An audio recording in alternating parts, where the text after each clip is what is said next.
स्वागत है आप सभी का सीजीपीएससी संकल्प पे। आज वाले सेशन में हम लोग जो करने वाले हैं वो है एग्रीकल्चर, जो आपका लास्ट सीजीपीएससी ने पेपर लिया है। कब लिया था? दिसंबर माह पे लिया था इसी साल। ठीक है, इस वाले पेपर को सॉल्व करने वाले हैं। अच्छा, सॉल्व क्यों करने वाले हैं? क्योंकि मैं आपको बताना चाहूंगा एग्रीकल्चर के बाद जो अगला पेपर हुआ सीजीपीएससी ने जो कंडक्ट करवाया था वो था इंजीनियरिंग सर्विसेज, जो अभी हुआ शायद 14 जनवरी को हुआ था ये। तो ये दो पेपर हुए थे और दो पेपर में आपकी खासियत क्या थी? दोनों पेपर की एक कॉमन चीज जो आपको देखने को मिला, दो क्वेश्चन जो थे एग्रीकल्चर में जो पूछे हुए थे कॉपी पेस्ट करके इंजीनियरिंग में पूछे गए। तो दो क्वेश्चन का वेटेज यानी कि 2 into 2 मतलब 4 नंबर का सवाल था। जो एग्रीकल्चर की सिर्फ पेपर सॉल्व करके गया रहता वो इंजीनियरिंग के 4 नंबर जो है और पक्के करके आया होता। तो चांसेस है कि एग्रीकल्चर और इंजीनियरिंग के कुछ क्वेश्चंस इस साल के जो सीजीपीएससी के प्री के एग्जाम है उसमें रिपीट कर सकते हैं। जी हाँ, रिपीट कर सकते हैं, क्योंकि पेपर सेट कौन कर रहा है? कमिटी तो वही है ना। तो उनके दिमाग में कुछ ऐसा हो सकता है कि एक आध दो क्वेश्चन जो रहे वो रिपीट हो जाए। तो इस वजह से हम लोग सबसे पहले एग्रीकल्चर के पेपर सॉल्व करेंगे। मैं आपको बताऊंगा कि कौन सा क्वेश्चन जो है वो रिपीट हुआ है। उसके बाद इंजीनियरिंग के पेपर हम लोग सॉल्व करेंगे। देखते हैं इस साल कुछ क्वेश्चन फंसने के चांसेस तो हैं यहाँ से।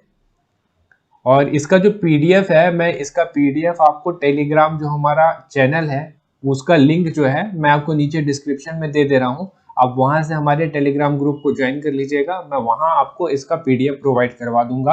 आप इसको एटलीस्ट एक बार तो देख के जरूर जाइएगा, ताकि आपको मतलब इधर से कुछ क्वेश्चन आए, कुछ नए क्वेश्चन मिले हैं, वैसे क्वेश्चन जो रहे आप छोड़ के ना आए इस साल के पेपर पे। चलिए शुरू करते हैं फिर।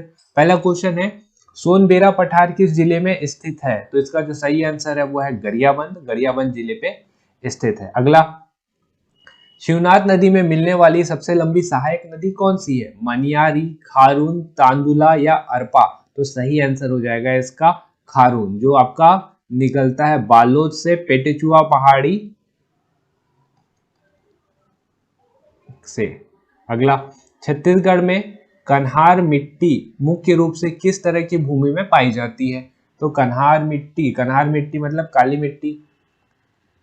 काली मिट्टी आपकी पाई जाती है मैदानी एवं घाटी क्षेत्र पे। ठीक है, इसके बाद आते हैं हम लोग अगले क्वेश्चन पे। सन 2001 से 2011 के मध्य छत्तीसगढ़ में नगरीकरण की मात्रा में कितने प्रतिशत की वृद्धि हुई है? 4.1, 5.1, 3.1 या उपरोक्त में से कोई नहीं। तो इसका जो सही आंसर वो है 3.1। ये आपका 2011 जनगणना से क्वेश्चन आया हुआ है। जनगणना वर्ष 2001 से 2011 के मध्य छत्तीसगढ़ के किस जिले में जनसंख्या की सबसे कम वृद्धि हुई है? रायगढ़, सरगुजा, बिलासपुर या बीजापुर? तो जो इसका सही आंसर है वो है बीजापुर। और इस बीजापुर से आपका इंजीनियरिंग सर्विस में भी क्वेश्चन पूछा हुआ है। ये नहीं पूछा है, लेकिन दूसरे टाइप का क्वेश्चन पूछा हुआ है कि 2011 में सबसे कम जनसंख्या घनत्व कौन से जिले का है? तो आपका बीजापुर उन्होंने आंसर लिया है। अगला, तुमन खोल, नल खोल, देवी खोल, भैरम खोल एवं वराह खोल किस पुरातात्विक पर्यटन केंद्र में स्थित है? तो इसका जो इन्होंने आंसर लिया है वो है रतनपुर। इस क्वेश्चन को स्टार मार्क बनाइए और इसे याद रखिएगा। जगह नहीं, तुमन खोल, नल खोल, देवी खोल, भैरम खोल और वाराह खोल, ये पांचों जगह का नाम याद रखिएगा। क्वेश्चन रिपीट कर सकता है, इस टाइप के क्वेश्चन ही ज्यादातर रिपीट होते हैं। ठीक है, अगला आते हैं आगे। 6 हो गया, 6 के बाद 7वां। सही सुमेलित कीजिए, युग्म चिन्ह करे। कौन कौन सा सही? माँ बमलेश्वरी सिरपुर, माँ दंतेश्वरी डोंगरगढ़, माँ मोमाया दंतेवाड़ा या भगवान बुद्ध रतनपुर? तो 4 एवं आ। देखिए भगवान बुद्ध का कहाँ है? सिरपुर पे। ये सही है, तो पहला वाला आपका सही हो जाता। अगला, सतमहला पुरातात्विक स्थल किस जिले में स्थित है? तो इसको भी स्टार मार्क बनाइए और याद रखिएगा। दुर्ग, राजनांदगांव, धमतरी या सरगुजा? तो सरगुजा जिले में स्थित है सतमहला। विष्णु मंदिर नारायणपुर नामक पुरातात्विक स्थल स्थित है। डबल स्टार बनाइए। नारायणपुर से लग रहा होगा कि विष्णु मंदिर नारायणपुर में होगा। नारायणपुर ऑप्शन भी दिया हुआ था, लेकिन इन्होंने जो आंसर लिया है वो लिया है बलौदा बाजार। तो क्वेश्चन थोड़ा सा अलग है। इस टाइप के जो अलग क्वेश्चन है इन्हीं को ध्यान रखिएगा। आने के चांसेस इनके सबसे ज्यादा रहते हैं। प्राचीन छत्तीसगढ़ के शरभपुर शासक सुदेव राज ने अपने अधिकारी इंद्रबल को निम्नलिखित में से किस पद पर आसीन किया था? तो इसका जो इन्होंने सही आंसर लिया हुआ है सर्वाधिकारीधिकृत। ये आपका out of the box question है। आउट ऑफ द बॉक्स क्या होता है कि इसका जिक्र ना आपको बुक में मिलेगा ना किसी नोट्स में मिलेगा, लेकिन ऐसे क्वेश्चन कभी कभी सीजीपीएससी पूछता है। तो इसका मतलब ये नहीं है कि सारे अधिकारियों का आप नाम याद करते चलेंगे। ये वाले क्वेश्चन किसी से नहीं बने होंगे, और बने भी होंगे अगर 10 लोगों से या 10% लोगों से, तो 10% लोग जो है आपका कट ऑफ नहीं बढ़ाते। अगला, छत्तीसगढ़ के रतनपुर से शासन करने वाला कलचुरी मूलतः निम्नलिखित में से किस स्थान से थे? महेशमती, वातापी, वल्लभी या अमरावती? तो ये महेशमती इनका जो था, ये जब छत्तीसगढ़ आए नहीं थे उससे पहले इनकी राजधानी महेशमती में भी थी। ठीक है, महेशमती में शासन था, त्रिपुरी में इनका शासन था। तो ये थोड़ा सा अलग टाइप से क्वेश्चन आपका करके पूछा हुआ है। बस्तर में काकतीय वंश के निम्नलिखित शासकों का सही क्रम निर्धारित कीजिए। अनम देव सबसे पहले आए थे, उसके बाद उनके बेटे पुरुषोत्तम देव। 1-3 होना चाहिए। देखिए 1-3 यहीं पे है, 1-3 यहाँ पे है। नरसिंह देव और दलपत देव, उसके बाद दलपत देव की बारी आती है। नरसिंह देव फिर दलपत देव।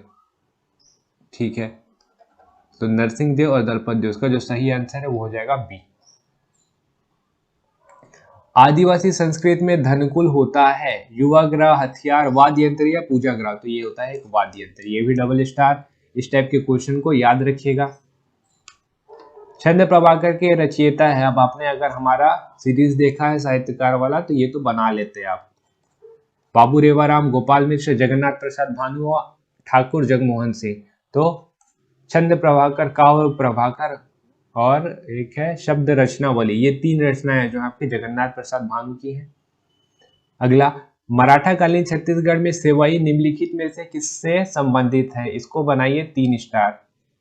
ये क्वेश्चन जो है इंजीनियरिंग सर्विस में पूछा, एग्जैक्ट सेम क्वेश्चन रिपीट किया। इसका आंसर लीजिएगा आबकारी। उसका ऑप्शन जो है, ऑप्शन इन्होंने चेंज कर दिया था। क्वेश्चन एस डिटो यही था। आपको बस पता रहता कि आबकारी है, आप उस वाले ऑप्शन को भी बना लेते।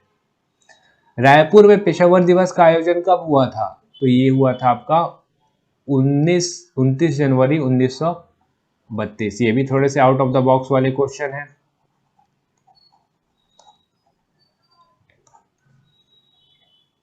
छत्तीसगढ़ में तहसील शासन व्यवस्था का प्रारंभ किस ब्रिटिश अधिकारी ने किया था? Agnew, Edmund, Jenkins, Elliot? तो ये है आपके इलियट, चार्ल्स सी इलियट, 1856। जिला पंचायत में सदस्यों की न्यूनतम और अधिकतम संख्या के विषय में सही कौन सा है? तो जिला पंचायत पूछा है, न्यूनतम 10 होते हैं और अधिकतम 35। छत्तीसगढ़ के वर्तमान मुख्य सचिव का क्रम निम्न में से कौन सा है? तो ये 12वें क्रम के हैं, अमिताभ जैन। जनपद पंचायत के कितने प्रतिशत अध्यक्ष जिला पंचायत के पदेन सदस्य होंगे? तो ये 100%। आपको यहाँ से देखने को मिल रहा होगा पंचायती राज से क्वेश्चन आए और अच्छे खासे क्वेश्चन दिख रहे हैं। जिला पंचायत के उपाध्यक्ष के विरुद्ध अविश्वास प्रस्ताव कितने बहुमत से पारित होना चाहिए? तो ये पारित होना चाहिए उपस्थित तथा मतदान करने वाले 3/4 सदस्यों के बहुमत से। तो ये आपका डी वाला ऑप्शन सही हो जाएगा। विधानसभा का एक सदस्य जो जनपद पंचायत का पदेन सदस्य है के विषय में सही कौन सा है? वह सभी स्थायी समितियों का पदेन सदस्य हो सकता है। ये वाला सही है, ये लिया है आयोग ने आंसर। अगला, ग्राम पंचायत का एक पंच किस तरह अपने पद से हटाया जा सकता है? तो अविश्वास प्रस्ताव के द्वारा हटाया जा सकता है। सरपंच के लिए भी अविश्वास प्रस्ताव लाया जाता है और पंच के लिए भी लाया जाता है। राज्य के मुख्यमंत्री सचिवालय का प्रशासनिक प्रमुख कौन होता है? तो कौन होता है? मुख्यमंत्री का सचिव। इन्होंने लिया आंसर मुख्यमंत्री का सचिव। नीति आयोग के समक्ष राज्य का आयोजना प्रस्ताव राज्य सरकार की ओर से कौन प्रस्तुत करता है? तो नीति आयोग के समक्ष प्रस्तुत करने वाले रहते हैं भाई आपके मुख्यमंत्री, जिन्हें चीफ मिनिस्टर भी कहते हैं। नगरीय निकायों के विषयों में सही क्या है? चारों सही है। अगला, राज्य विधानसभा में किसका कार्यकाल सबसे लंबा होता है? तो ये हो जाएगा आपका स्पीकर। स्पीकर का कार्यकाल सबसे लंबा क्यों होगा? देखिए, अगर चुनाव खत्म भी हो जाता है तो जब तक नया स्पीकर चुन के नहीं आ जाता, हो सकता है कि अपोजिशन जीत जाए। जब अपोजिशन जीत के आ गया और उसका जब नया स्पीकर अपना पद ग्रहण करेगा, उस समय पुराना स्पीकर जो रहता है तब तक वो उसके पद पे बना रहता है। तो सबसे लंबा कार्यकाल इन्हीं का रहेगा। माथे पे गोदना किस जनजाति की विशेषता है? ये आपका 3 स्टार। ये सेम क्वेश्चन रिपीट किया है, बैगा जनजाति। सेम क्वेश्चन रिपीट किया हुआ है इंजीनियरिंग सर्विस में। किस आदिवासी समूह का यह विश्वास है कि सरना में देवों का निवास है? सरना देवी की पूजा कौन करता है? सीधा सीधा पूछ रहा है उरांव। पहले ही बताया मैंने कि सीजीपीएससी का मोस्ट फेवरेट टॉपिक है ये। उरांव जनजाति से ये क्वेश्चन पूछते ही है। किस जनजाति में लाल मिट्टी से बने रसोई घर, जिसे लाल बंगला कहते हैं, पाया जाता है? ये मैंने आपको एमसीक्यूज में करवाया है। लाल बंगला वाले कौन है? भुंजिया जनजाति। ठीक, हालांकि बच्चों के लिए लाल कलर का बनाया जाता है रसोई, सॉरी नहीं इनका नहीं, ठीक है, लाल बंगला ये वाला मैंने करवाया है आपको। किस जनजाति में युवा ग्रह को घोटुल कहते हैं? सबको पता है, मुड़िया जनजाति। इसके लिए ऑप्शन की जरूरत ही नहीं है। किस जनजाति का आजीविका पारंपरिक रूप से बांस पर आधारित है? बिंजवार, सांवरा, कंवर या कमार? तो कंवर क्या है? आपके सैन्य नृत्य, सैन्य वाले, सैन्य गतिविधियों में लिप्त है। बिंजवार, बिंजवार, बिरहोर, बिंजवार ये कृषि करते हैं। कमार, कमार जनजाति है, ये बनाती है आपका बांस शिल्प का कार्य करती है ये। 1951 में एक पूर्ण विकसित आश्रम धर्म सभा आदिवासी सेवा मंडल की स्थापना किसने की थी? तो ये थी राजमोहनी देवी। इसको डबल स्टार करिएगा। ये आपका अलग क्वेश्चन है, ये कभी सीजीपीएससी ने पूछा ही नहीं है। इस टाइप के क्वेश्चन किसी ने कभी पढ़ा ही नहीं है। तो इस टाइप के क्वेश्चन जो रहते हैं रिपीट होने के चांसेस इनके सबसे ज्यादा रहते हैं। गेड़ी नृत्य किस जनजाति द्वारा किया जाता है? हलबा, मुड़िया, भतरा या पंडो? तो ये मुड़िया जनजाति के द्वारा किया जाता है। और कब किया जाता है? ये किया जाता है आपका घोटुल में। गेड़ी नृत्य जो रहता है घोटुल में किया जाता है। किस जनजाति में विवाहित महिलाएं सफेद साड़ी पहनती हैं? ये है आपका out of the box question. 2 star बनाइए और इसे याद रखिएगा, भुंजिया जनजाति। बहुत सारे लोगों ने उरांव करके आया हुआ है, लेकिन वो गलत है। ये जो है इस टाइप के क्वेश्चन जो है आपको हिंदी ग्रंथ एकेडमी में भी नहीं मिलेंगे, न किसी किताब में भी नहीं मिलेंगे। अब नहीं पता ये आयोग क्वेश्चन कहाँ से लेके आता है, मतलब जो चर्चित किताबें हैं वहां तो नहीं मिलेंगी ना, हिंदी ग्रंथ एकेडमी में भी नहीं है। तो ऐसे क्वेश्चंस कुछ आते हैं जिनका आंसर सिर्फ आयोग को ही पता रहता है और ये आंसर लेता है। फागुन मड़ई मेला का आयोजन कहाँ होता है? मड़ई मेला जो सबसे ज्यादा फेमस है वो है आपका नारायणपुर का। ठीक, आपका ऑप्शन देखिए, चंपारण, कोंडागांव, राजनांदगांव या राजीव। तो नारायणपुर, कोंडागांव अगल बगल, नारायण कोंडागांव इसका सही आंसर हो जाएगा। प्रसिद्ध संगीत एवं नृत्य चक्रधर सांस्कृतिक पर्व का आयोजन प्रतिवर्ष कहाँ होता है? इस साल 42वें नंबर का हुआ है रायगढ़ में। राजा चक्रधर कथक, याद रखिएगा। छत्तीसगढ़ राज्य में राजीव गांधी किसान न्याय योजना का संबंध किससे है? देखिए योजना से क्वेश्चन आ गया, इस साल भी आएगा 4 से 5 क्वेश्चन। धान की खरीदी से, प्रोत्साहन राशि वितरण से, मक्का की खरीदी से, कृषि ऋण वितरण से। तो प्रोत्साहन राशि होगा इसका, ठीक है, 2500 रुपए। छत्तीसगढ़ राज्य में बेरोजगारी का कौन सा स्वरूप नहीं पाया जाता? शिक्षित, खुली, चक्रीय या अदृश्य? तो चक्रीय बेरोजगारी, जिसे साइक्लिक कहा जाता है, ये नहीं पाया जाता।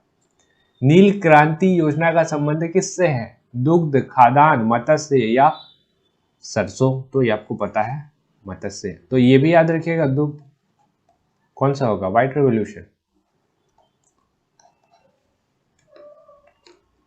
एकल बत्ती कनेक्शन में कितने यूनिट तक विद्युत निःशुल्क प्रदान की जाती है? तो 30 यूनिट। ठीक है, हाफ बिजली बिल योजना भी है ना अपने पास। 400 यूनिट से ज्यादा कम रहेगा तो उसका बिजली बिल हाफ हो जाएगा। 1 मार्च 2019 से शुरू हुआ था। छत्तीसगढ़ में मल्टी स्किल सेंटर की स्थापना की गई है, कहाँ की गई है? दंतेवाड़ा में। दीनदयाल उपाध्याय ग्राम ज्योति योजना किस योजना के स्थान पर लागू की गई है? राजीव गांधी ग्रामीण विद्युतीकरण योजना, इंदिरा गांधी ग्रामीण विद्युतीकरण योजना, जवाहर ग्रामीण विद्युतीकरण योजना या सरदार पटेल ग्रामीण विद्युतीकरण योजना। तो इसका सही आंसर है ए नंबर, राजीव गांधी ग्रामीण विद्युतीकरण योजना।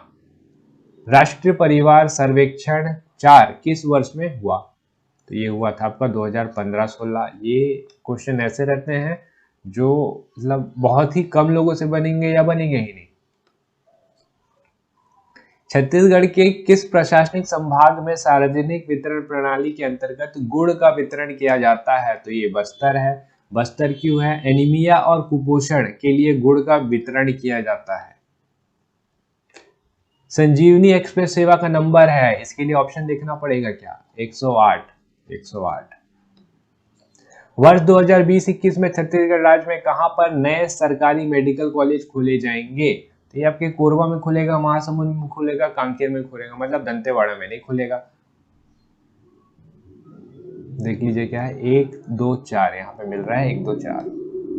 अगला, जो वृद्ध पुरुष स्त्री असहाय हैं एवं अकेले रहते हैं उनके लिए पुलिस विभाग ने एक सेवा प्रारंभ की है जिसका नाम है समर्पण सेवा। डबल स्टार बनाइए और इसे याद रखिएगा, इस टाइप के क्वेश्चन रिपीट कर सकते हैं। छत्तीसगढ़ शासन ने पैथोलॉजी लैब की स्थापना का निश्चय किया है जहां 70 प्रकार की जांच न्यूनतम दर पर की जाएगी। यह लैब कहां स्थापित होगी? हर जिले में स्थापित होगी। छत्तीसगढ़ और उड़ीसा के मध्य महानदी जल विवाद पर एक न्यायाधिकरण सुनवाई कर रहा है। इस न्यायाधिकरण के अध्यक्ष कौन है? तो इसके अध्यक्ष हैं आपके न्यायमूर्ति AM खानविलकर। इसके बाद 51 से जो क्वेश्चन है ये आपके एग्रीकल्चर के क्वेश्चन शुरू हो जाते हैं, तो आपको ये 50 क्वेश्चन तक ही देखना था। यहाँ पे इन क्वेश्चंस को एक बार दोबारा अच्छे से देख लीजिएगा, हो सकते हैं एक आध क्वेश्चन वापस रिपीट कर दे। CGPSC का कोई भरोसा नहीं है, तो हम लोग जो लास्ट इनका रिसेंट पेपर है उसको सॉल्व करके चलेंगे। आपको किन 3 पेपर को सॉल्व करके जाना है ताकि आपके कुछ क्वेश्चन फंस सके। लास्ट करिएगा 2019 का CGPSC का जो पेपर हुआ था उसको सॉल्व कर दीजिएगा, वो भी मैं डाल दूंगा आपके टेलीग्राम ग्रुप पे, वहां से डाउनलोड कर लीजिएगा। ये लास्ट जो इंजीनियरिंग का पेपर हुआ CGPSC ने कंडक्ट कराया, इसे भी सॉल्व करिए, और एग्रीकल्चर, इन 3 पेपर को सॉल्व करके जाइएगा। चांसेस हैं कि यहाँ से आपके 4 से 5 क्वेश्चन रिपीट मारना है, और 4 से 5 क्वेश्चन की अहमियत क्या होती है आपको पता ही है। ठीक है, एक बार देखना ही है। 2019 के पेपर को तो अच्छे से देखिएगा, 2019 वाले में ही आपके 2 क्वेश्चन मिलेंगे आपको, 2 क्वेश्चन तो यहीं से फंसने वाले हैं, ये गारंटी है। इंजीनियरिंग और एग्रीकल्चर वाले को 2-2 एक-एक बार देख के जाइएगा, इससे भी क्वेश्चन फंसते हैं। तो उम्मीद है आपको ये वीडियो पसंद आया होगा। वीडियो पसंद आया है तो वीडियो को एक लाइक जरूर करिएगा। चैनल पे नए हैं तो इसे सब्सक्राइब कर लीजिए, इस वीडियो को शेयर करिए अपने दोस्तों के साथ, और मिलते हैं हम लोग और भी इसी तरीके के कंटेंट के साथ। चलिए फिर मिलते हैं अगले वीडियो में, तब तक थैंक यू।